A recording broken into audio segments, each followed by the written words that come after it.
Hello students, how are you? I'm Krishna Nayak, your chemistry teacher. Today in this lecture we are going to discuss about the redox titration. You know about the titration, right? Titration किस लिए use किया जाता है?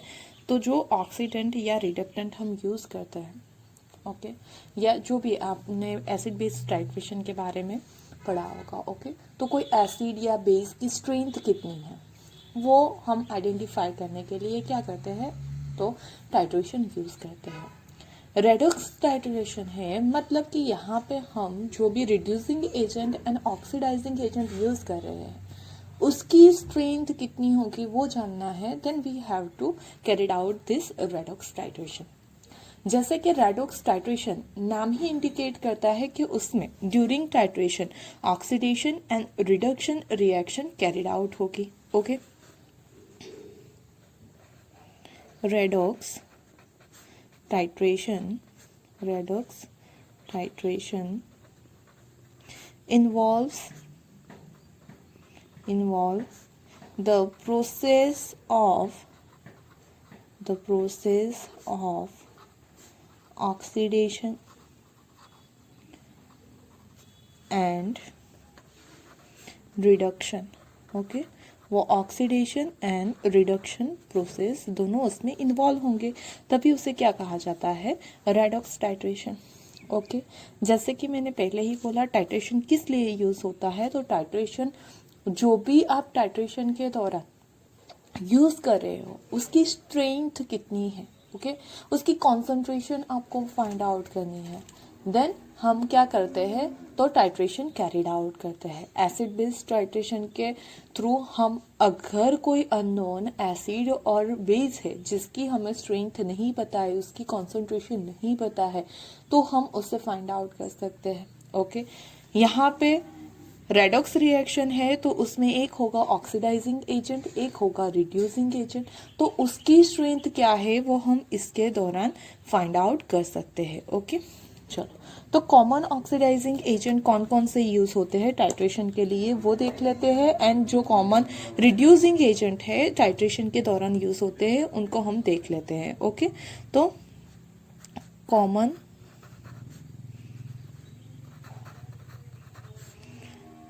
oxidizing agent used in titration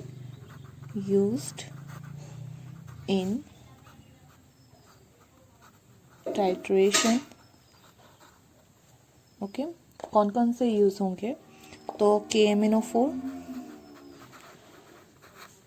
K2Cr2O7 सबसे ज़्यादा use होगा, फिर iodine use होता है,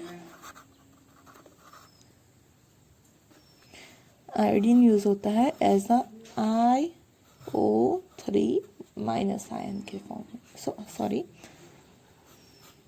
सिर्फ I3 माइनस के फॉर्म में। एक्चुअली क्या है, तो आयोडीन वाटर में सॉल्युबल नहीं है, तो हम क्या करते हैं उसकी जगह Ki को अंदर ऐड करते हैं वाटर के साथ, तो क्या फॉर्म होता है Ki3। और हमने जब ऑक्सीडेशन नंबर देखा था Ki3 का, तो हमने देखा था Ki3 कैसे होता है, तो Ki प्लस I2 के फॉर्म में होता है। ओके, तो उसमें से हमें क्या मिल जाएगा, आयोडीन, मतलब आयोडीन हम यूज़ करेंगे एज अ I3 माइनस और Ki3 के फॉर्म में यूज़ करेंगे। ओके, Ki को हम वाटर में डिसोल्व कर देंगे।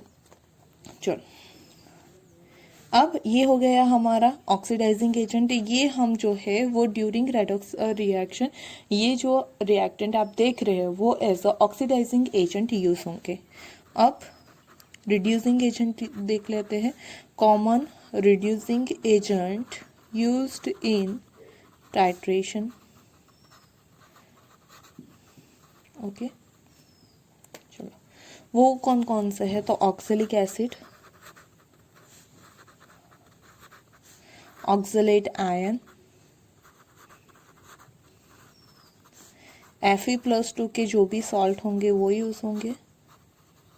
ओके, तो ये सारे जो एलिमेंट है वो यूज होंगे as a reducing agent. Okay, ये सारे किसके as a reducing agent use होंगे ड्यूरिंग रेडॉक्स टाइट्रेशन। ये तो हो गया हमारा कौन कौन से ऑक्सीडाइजिंग रिड्यूसिंग एजेंट तो यूज होंगे रेडॉक्स टाइट्रेशन में, होता क्या है। अब टाइप्स ऑफ रेडॉक्स टाइट्रेशन देखनी है हमें। ओके, तो depending on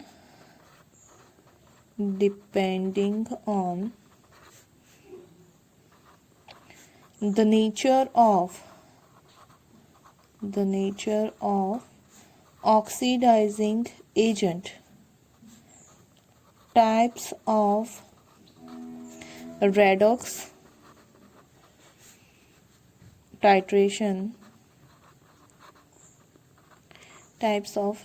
titrations are as follow। Okay, चलो फर्स्ट टाइप है potassium permanganate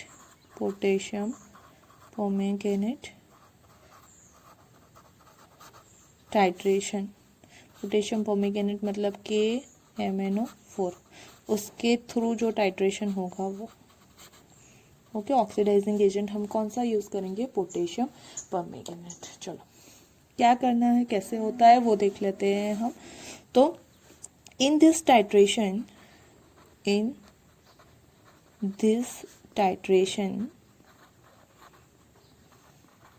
KMnO4 act as self indicator। देखो हमें पता है कि ड्यूरिंग टाइट्रेशन हम क्या करते हैं, इंडिकेटर यूज करते हैं to observe the colour change, की रिएक्शन कंप्लीट हो गई है या नहीं। तो उसके लिए हम क्या करते हैं, जनरली इंडिकेटर यूज करते हैं। जैसे कि एसिड बेस टाइट्रेशन में हम फिनोफ्थैलिन या फिर मिथाइल ऑरेंज यूज करते हैं। ओके, क्योंकि ये जो फिनोफ्थैलिन है वो एसिडिक मीडियम में डिफरेंट कलर शो करता है और बेसिक मीडियम में वो पिंक कलर शो करता है, जबकि एसिडिक मीडियम में कैसा होता है, कलरलेस होता है। तो मतलब जब भी हम दोनों का टाइट्रेशन कैरिड आउट करते हैं तो वो रिएक्शन कंप्लीट हुई या नहीं वो ऑब्जर्व करने के लिए हम क्या करते हैं, तो कोई इंडिकेटर यूज करते हैं जो हमें मेंशन करेगा कि यहाँ पे रिएक्शन कंप्लीट हो गई है।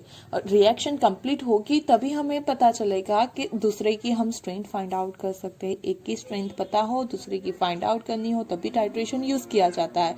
तो वो रिएक्शन कंप्लीट कब हो रही है वो किसके थ्रू हम जान सकते हैं, इंडिकेटर के थ्रू। अब यहाँ पे हमें कोई एक्स्ट्रा इंडिकेटर यूज करने की जरूरत नहीं, जैसे कि फिनोफ्थैलिन या मिथाइल ऑरेंज हो गए, ऐसे कोई एक्स्ट्रा इंडिकेटर यूज करने की जरूरत नहीं है। KMnO4 खुद एज अ इंडिकेटर वर्क करेगा। क्यों? क्योंकि उसके पास क्या है, तो उसके पास उसका पिंक कलर है। वी नो दैट के इसका कलर क्या होता है, पिंक होता है। तो क्या होगा, वो बेसिक मीडियम में एक कलर शो करेगा, एसिडिक मीडियम में एक कलर शो करेगा। ओके, मतलब कि ये जो एसिडिक बेसिक की हम बात भी ना करें तो अभी ये देखो कि यहाँ पे KMnO4 है, वहां पे क्या है, तो जो Mn है उसका कौन सा स्टेट होता है, ऑक्सीडेशन स्टेट +7। मतलब कि ये जो उसका पिंक कलर है वो उसके +7 ऑक्सीडेशन स्टेट की वजह से है। अगर वो यहाँ से रिड्यूस हो जाएगा, ओके, तो उसका ये पिंक कलर क्या हो जाएगा, डिसअपियर हो जाएगा। मतलब उसी के थ्रू हम ये जान सकते हैं कि रिएक्शन कंप्लीट हुआ या नहीं।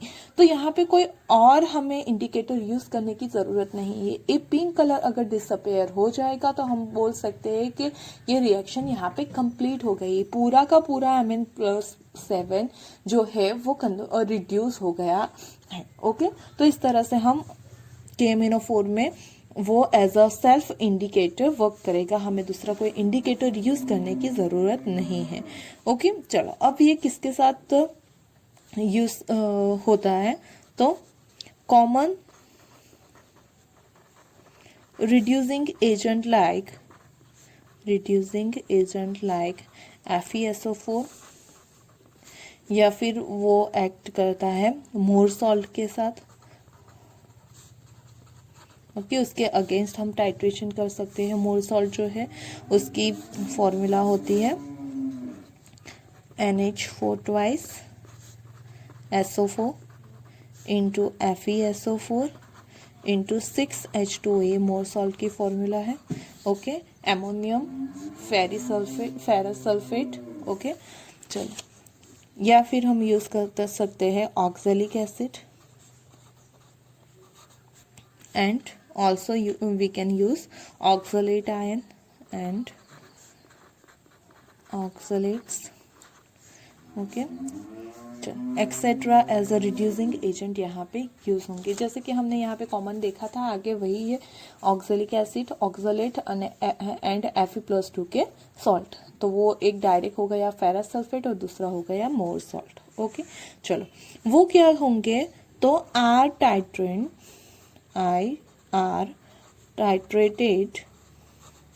अगेंस्ट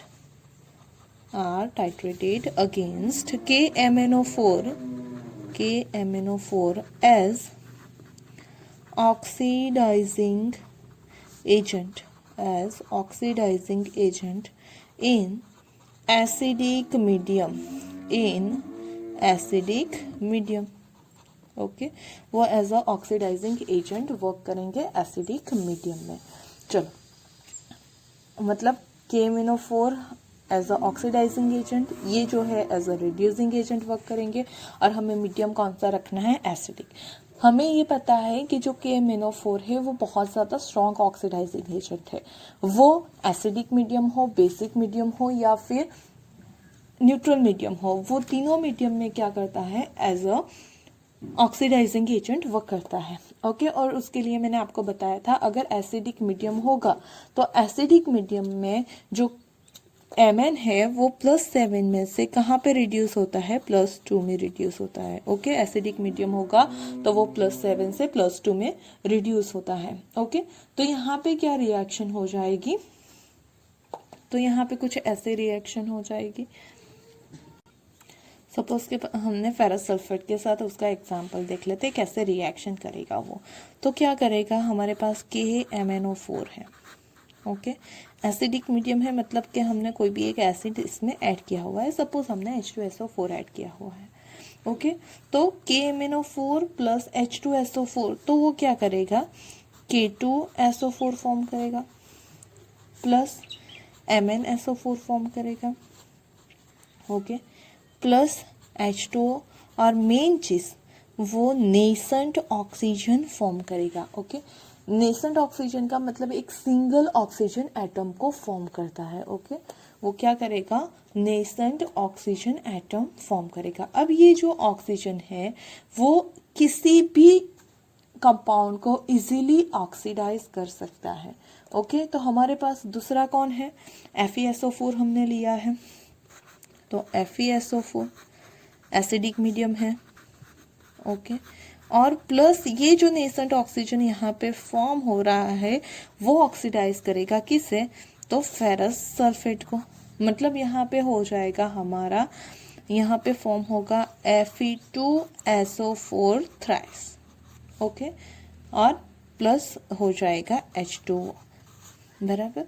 ये जो रिएक्शन है उसे हम बोल सकते हैं, ये कौन सी रिएक्शन है, तो यहाँ पे देखो पहले ऑक्सीडेशन स्टेट लिख लेते हैं हम।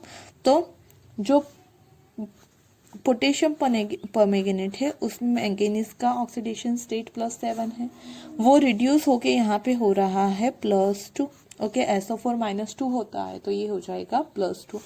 यहाँ पे मैंने पोटेशियम और इन सब के ऑक्सीडेशन स्टेट मेंशन नहीं किए बिकॉज उसमें कोई चेंज नहीं हो रहा है। यहाँ पे K +1 है, यहाँ पे भी वो +1 है, ऑक्सीजन -2 है और सब जगह वो एज अ -2 है। हाइड्रोजन +1 के फॉर्म में है, हाइड्रोजन भी +1 के फॉर्म में है। SO4 ही रह रहा है, मतलब सल्फर का ऑक्सीडेशन स्टेट भी चेंज नहीं होगा। मतलब सिर्फ चेंज किस में हो रहा है, तो मैंगनीज में +7 में से +2। तो हम ये कह सकते हैं कि रिएक्शन कौन सी हो जाएगी, तो रिडक्शन हाफ रिएक्शन हो जाएगी। ये रिएक्शन कौन सी हो जाएगी, रिडक्शन हाफ रिएक्शन हो जाएगी। चलो नीचे की जो रिएक्शन है उसमें हम देखते हैं। तो यहाँ पे जो Fe है वो फेरस सल्फेट है, Fe+2 के फॉर्म में है। ओके वो कन्वर्ट हो रहा है यहाँ पे फेरिक सल्फेट में, मतलब कि +3 में कन्वर्ट हो रहा है। So we can see that कि यहाँ से फेरस जो है वो +2 से +3 में कन्वर्ट हो रहा है। ओके तो क्या हो जाएगा, ऑक्सीडेशन हाफ रिएक्शन, और इन दोनों को आप बैलेंस करके कंबाइन करोगे तो आपको एक रेडॉक्स रिएक्शन मिल जाएगी। ओके, चलो मेन चीज क्या है, तो देखो ड्यूरिंग रिएक्शन हो क्या रहा है, तो KMnO4 जो है वो FeSO4 के साथ रिएक्ट कर रहा है इन द प्रेजेंस ऑफ एसिड। तो प्रोडक्ट में हमें मिल रहा है कि ये जो Mn है वो रिड्यूस होके +2 में कन्वर्ट हो रहा है, ये जो फेरस है वो कन्वर्ट हो रहा है फेरिक में। तो यहाँ पे एक एलिमेंट का ऑक्सीडेशन नंबर इंक्रीज हो रहा है, एक एलिमेंट का ऑक्सीडेशन नंबर डिक्रीज हो रहा है। Okay, so we can say that कि ये कौन सा हो गया हमारा रेडॉक्स रिएक्शन, और ये एक टाइट्रेशन के दौरान हो रही है, तो उसे हम उस टाइट्रेशन को रेडॉक्स टाइट्रेशन कह सकते हैं, क्योंकि उसमें ऑक्सीडेशन भी इन्वॉल्व है और रिडक्शन भी इन्वॉल्व है। ओके, अगर आपको आयनिक फॉर्म में इसका इक्वेशन लिखना है तो वो आता है MnO4 minus plus Fe plus 2। Okay, and acidic medium है तो H प्लस। इट गिव्स क्या हो जाएगा, तो Mn जो है वो कन्वर्ट हो जाएगा Mn प्लस 2 में, जो Fe है वो कन्वर्ट हो जाएगा Fe प्लस 3 में, और यहाँ पे वाटर फॉर्म होगा। ओके, इस बैलेंस को आप दो मेथड हमने जो स्टडी किए हैं उनमें से किसी भी एक मेथड के थ्रू इसे बैलेंस कर सकते हो। ओके, तो आपका ये होमवर्क हो गया, आपको इस रिएक्शन को बैलेंस करना है। ओके, लेकिन यहाँ पे देखो तो +7 में से +2, +2 में से +3, मतलब रिडक्शन भी हो रहा है एंड ऑक्सीडेशन भी कैरिड आउट हो रहा है। मैंगनीज क्या हो रहा है, तो मैंगनीज का रिडक्शन एंड Fe का हो रहा है ऑक्सीडेशन, तभी ये कहलाता है रेडॉक्स रिएक्शन। और ये हो गया हमारा रेडॉक्स टाइट्रेशन। ओके, किसके बेसिस पे है, तो KMnO4, और यहाँ पे वो +7 में से +2 में जाता है तो पिंक कलर उसका डिसअपियर होता है, तभी हमें रिएक्शन कंप्लीट हुई या नहीं उसके लिए हमें कोई इंडिकेटर यूज करने की जरूरत नहीं है, वो एज अ सेल्फ इंडिकेटर ही वर्क करेगा। ओके, क्यों, क्योंकि यहाँ पे उसका कलर होगा पिंक और यहाँ पे वो हो जाएगा कलरलेस। ओके, मतलब जितने के जितने Mn+7 होंगे वो पूरे जब Mn+2 में कन्वर्ट होंगे तो वो कलरलेस सॉल्यूशन फॉर्म करेगा। ये जो हमने रिएक्शन देखी वहां पे अगर हमें जो KMnO4 है उसका इक्विवेलेंट मास फाइंड आउट करना हो, इक्विवेलेंट मास ऑफ KMnO4, तो क्या हो जाएगा, molecular mass of KMnO4 divided by हम लिखेंगे यहाँ पे number of gain electron. Okay, चलो तो मोलर मास जो भी होगा KMnO4 का वो कैलकुलेट कर लेते हैं। आप कैलकुलेट कर सकते हो। ओके, जो भी होगा मैं यहाँ पे वही लिख रही हूँ। मोलर मास हमें मेन क्या लिखना है, तो नंबर ऑफ इलेक्ट्रॉन कितने गेन हो रहे हैं, तो मोलर मास मैंने वैसे का वैसे रहने दिया, उसको आपको किससे डिवाइड करना है, तो देखो रिएक्शन में क्या हुआ, जो मैंगनीज था वो +7 में से +2 में गया, मतलब उसने 5 इलेक्ट्रॉन गेन किए, तो you have to divided by 5। अगर आप वो KMnO4 के मॉलिक्यूलर मास को 5 से डिवाइड करोगे then you will get the equivalent mass for the KMnO4। Okay, ये हो गया हमारा इक्विवेलेंट मास। ना दूसरे टाइप के टाइट्रेशन की बात करते हैं हम, तो वो हो जाएगा पोटेशियम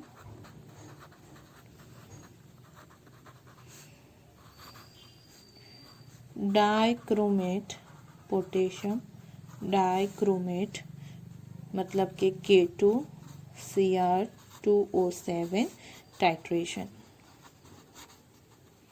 ओके, चलो अब यहाँ पे क्या होगा, तो ये जो है वो भी किस में होगा, तो कैरिड आउट होगा in the presence of acidic medium. Okay, मतलब in the presence of acid ये भी यूज होगा।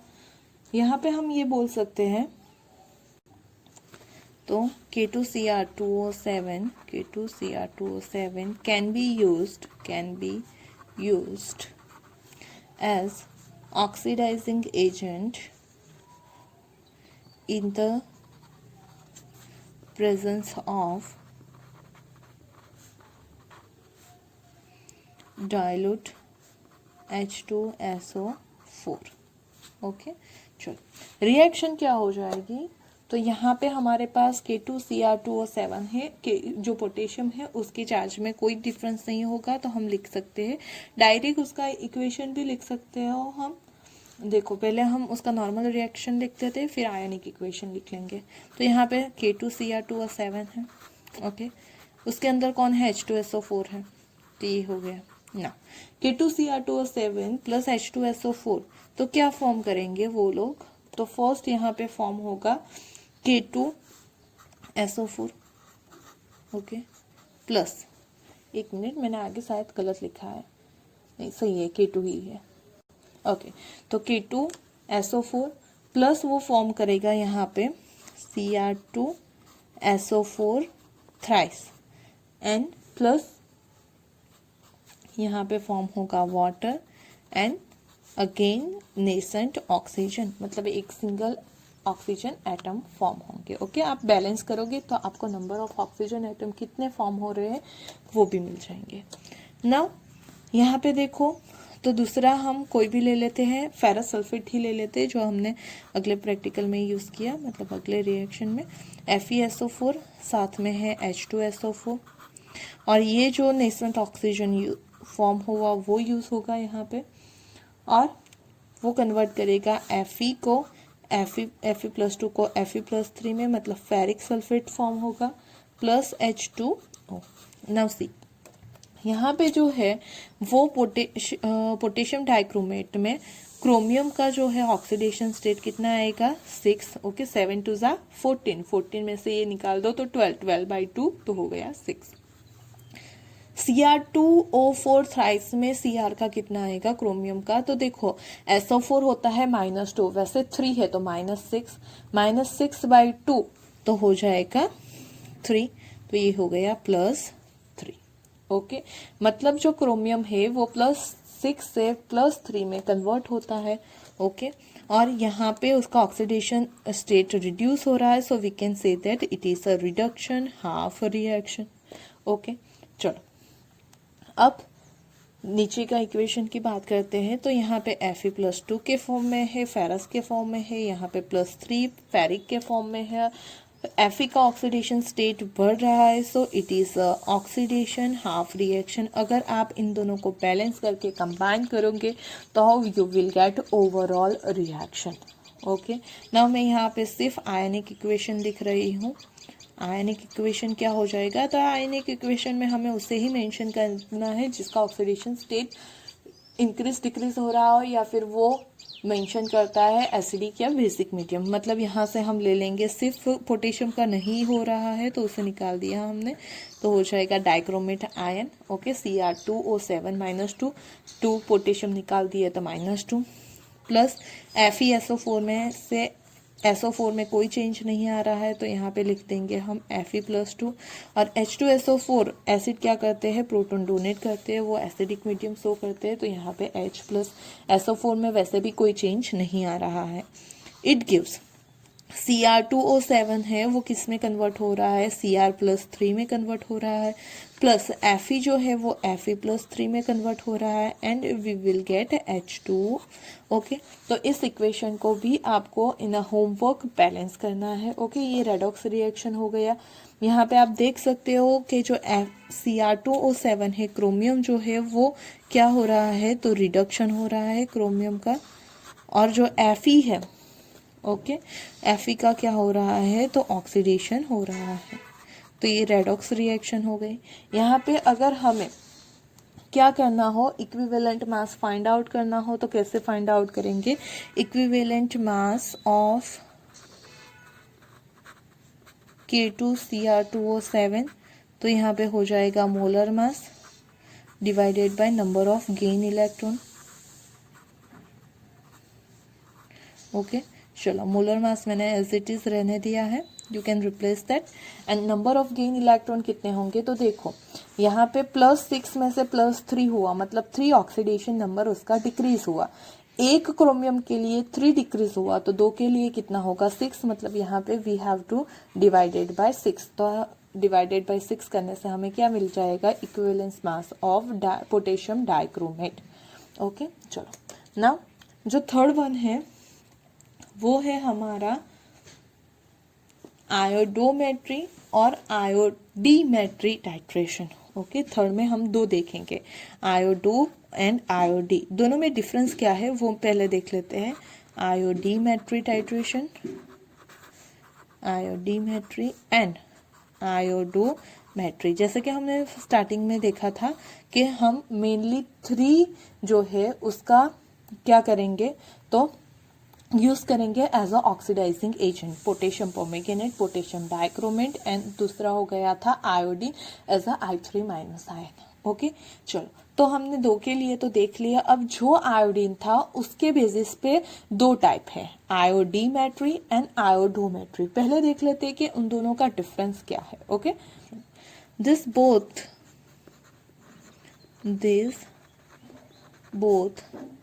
Redox titration, this both redox titration involve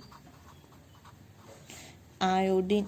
okay दोनों में कौन इन्वॉल्व होगा, iodine as a oxidising agent, वो तो हमने पहले ही डिस्कस कर लिया। देखो अब मेन चीज क्या है, तो जो आयोडोमेट्री है और आयोडीमेट्री है उसमें एक ही डिफरेंस है।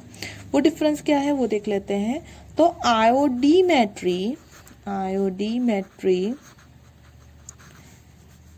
involves titration with a solution of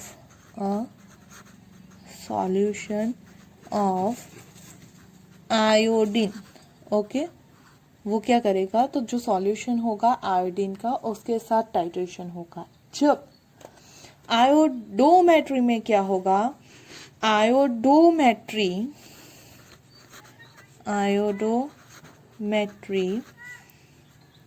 involves titration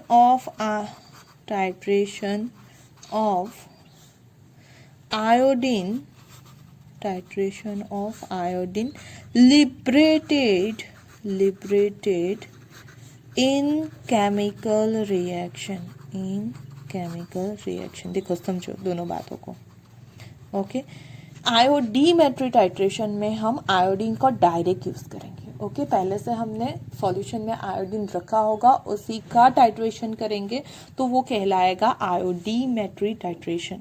और अगर हम कोई ऐसा कंपाउंड ले जैसे कि पोटेशियम आयोडाइड, ओके उसकी पहले रिएक्शन होगी, उसमें से आयोडीन फॉर्म होगा और फिर उस आयोडीन जो फॉर्म हो रहा है ड्यूरिंग रिएक्शन उसकी आप रिएक्शन करवाओगे तो वो कहलाएगा आयोडीमेट्री। मतलब यहाँ पे आयोडीन हमें डायरेक्टली यूज नहीं करना है, पहले ड्यूरिंग रिएक्शन आयोडीन लिबरेट होगा और उस लिबरेटेड आयोडीन का हमें क्या करना है, यूज करना है। जब आयोडीमेट्री में हम डायरेक्ट आयोडीन का यूज करेंगे। ओके तो इतना सा फर्क है दोनों में, एक में हम डायरेक्ट आयोडीन यूज करेंगे, दूसरे में ड्यूरिंग रिएक्शन जो आयोडीन फॉर्म होगा उसे हम यूज करेंगे। और ये जो रिएक्शन है उसके दौरान starch as a indicator use होता है। Okay in the both reaction starch will be used as a indicator in both titration। Starch use as indicator. क्यों, क्योंकि जो आयोडीन है I2 वो स्टार्च के साथ ब्लू कलर देता है। ओके तो हम इजीली कलर चेंज मेंशन कर सकते हैं, उस वजह से उसे हम क्या करेंगे तो टाइट्रेशन में स्टार्च को एज अ इंडिकेटर यूज करेंगे। Okay clear. चलो दोनों के बारे में 1 बाय 1 हम देख लेते हैं। पहला उसमें जो हम है आयोडीमेट्री उसे पढ़ लेते हैं। बेसिक डिफरेंस तो पता चल गया, एक में क्या करना है हमें आयोडीन को डायरेक्ट यूज करना है और दूसरे में हमें क्या करना है तो ड्यूरिंग रिएक्शन पहले आयोडीन को लिबरेट करवाना है और आफ्टर दैट उसका हम यूज करेंगे। ओके तो पहले आयोडीमेट्री टाइट्रेशन की बात करते हैं कि जिसमें हम डायरेक्ट यूज करेंगे आयोडीन का। ओके चलो This titration titrations involve titration of various reducing agent such as thiosulfate. Okay, mostly thiosulphate के लिए ये आयोडो या आयोडीमेट्रो टाइट्रेशन यूज़ किया जाता है. ओके, फिर उसके अलावा सल्फाइड्स, ओके, उसके लिए रिएक्शन यूज़ किया जाता है. मोस्टली आयोडो या आयोडी जो भी टाइट्रेशन वो थायोसल्फेट के लिए यूज़ किया जाता है. ओके, मोस्ट प्रोबेबली इसके लिए यूज़ किया जाता है. चलो, यहाँ पे क्या होगा, etcetera with the iodine, this titration involves the various reducing agent as thiosulfate, sulfide, etc. with the iodine as oxidizing agent in neutral or slightly acidic condition or slightly acidic medium using starch as indicator. Okay, जैसे कि मैंने बोला जो starch है वो blue colour देता है iodine के साथ, तभी उसे एज अ इंडिकेटर यूज़ किया जाता है. ओके, चलो, तो ये दोनों मेन चीज़ हो गई. अब उसके लिए हम रिएक्शन देख लेते हैं, तो आपको थोड़ा सा और क्लियर हो जाएगा. सपोज हमारे पास है आयोडीन डायरेक्ट, उसकी हमें रिएक्शन करवानी है थायोसल्फेट का फॉर्मूला होता है S2O3-2. ओके, ये क्या है, तो थायोसल्फेट आयन, मैं यहाँ पे लिख लेती हूँ, थायोसल्फेट आयन. ओके, उसकी रिएक्शन करेंगे. देन ड्यूरिंग रिएक्शन क्या होगा, तो आयोडीन जो है वो रिड्यूस होगा I- में, और ये जो है वो कन्वर्ट हो जाएगा S4O6-2. इसे बोलते हैं टेट्राथायोसाइनेट आयन, टेट्राथायोसल्फेट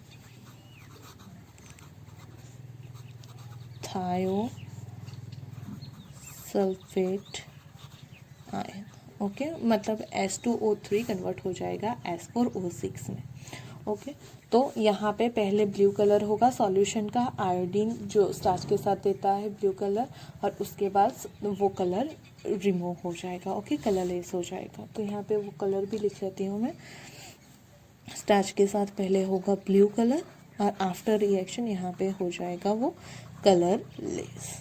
ओके, तो ये हो गया हमारा आयोडीमेट्री टाइट्रेशन, जिसमें हमने आयोडीन का डायरेक्टली यूज़ किया. अब दूसरा देख लेते हैं हम, iodometry titration.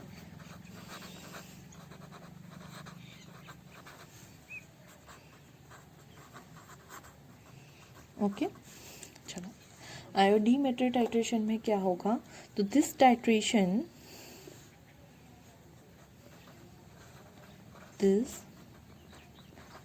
titrations are generally carried out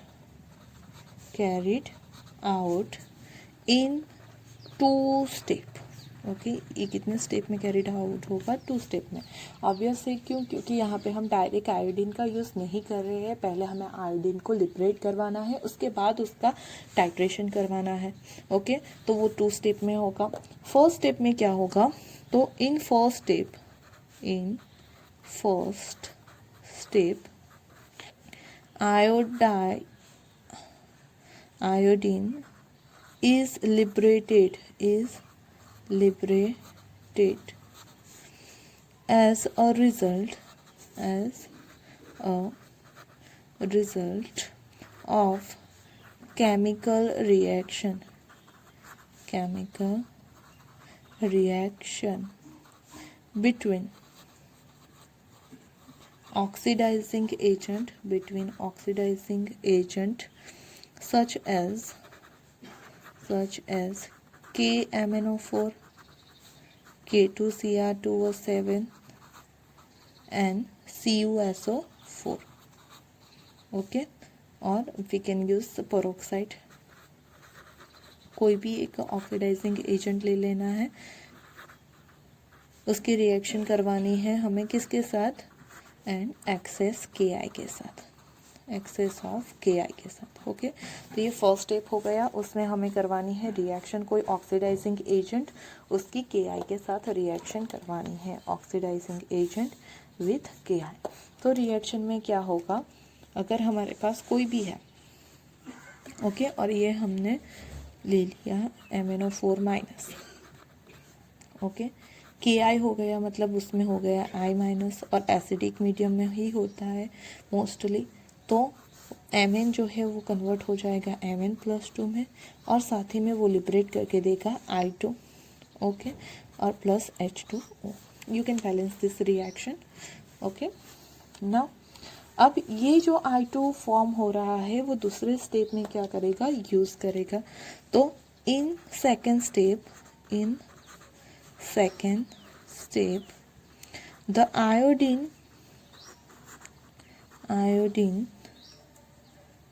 is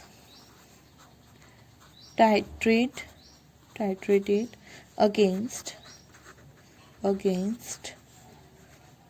thiosulfate, mostly thiosulfate, okay, thiosulfate, using starch as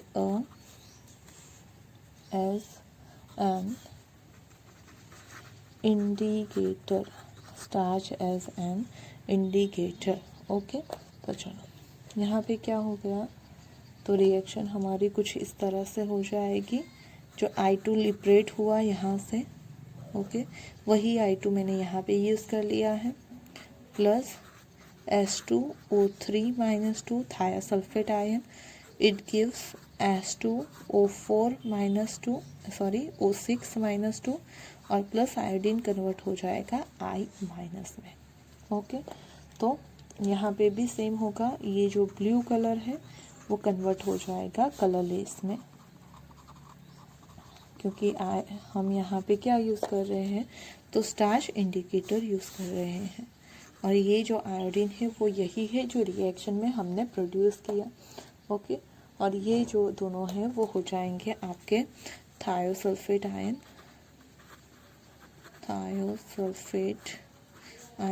और टेट्रा थायोसल्फेट आयन। ओके, तो ये हो गया आपका 3 टाइप का रेडॉक्स टाइट्रेशन। पहले हमने देखा redox titration with the KMnO4, दूसरा redox titration with K2Cr2O7 and तीसरा redox titration with the iodine. Okay, जिसमें आयोडोमेट्री और आयोडीमेट्री 2 तरह के होते हैं। आयोडी में खुद से हम यूज़ करते हैं, और आयोडोमेट्री में वो हम उससे पहले लिबरेट करवाते हैं पहले स्टेप में, और दूसरे स्टेप में उसका यूज़ करते हैं। ओके, तो hope you understand about the redox titration. Thank you for watching this video.